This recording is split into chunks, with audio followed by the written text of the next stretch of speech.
Well, we've all had to deal with it. You upgrade your TV or move a plant around, those pesky cables, and how to make them look nice in your living room. Today on Bailey Built, we're going to tackle a way to kind of work on your cable management to clean them up and give it a more polished look.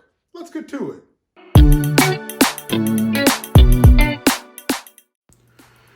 I started off by taking measurements from the TV to the edge of the mantle, and also measurements from the mantle to the floor and along the base of the cabinet. Next, it was off to the shop to get started. For this project, I'm using a utility cutter, 10 snips, and a tape measure. I picked up a Raceway pack from a local home store.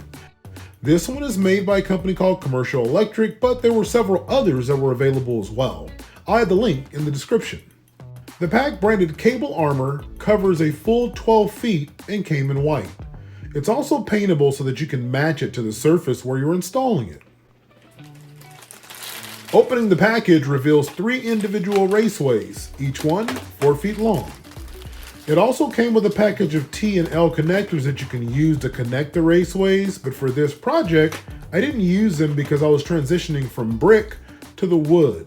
I took the measurements and marked off each of the raceways. After cutting each, it was time for a dry fit. After getting the cables placed inside the raceways, you simply snapped it closed. That allowed the cables to lock in place. I peeled off the adhesive strip from the back and gently pressed the raceway against the mantle and held it in place for a few seconds. I then wrapped the cables around the edge of the mantle, tucking it neatly underneath and running the vertical raceway along the wooden trim on the edge of the brick. I only had 2 cables inside the raceway, but the adhesive felt strong enough to support several more. After attaching yet another raceway along the base of the fireplace, the job was complete.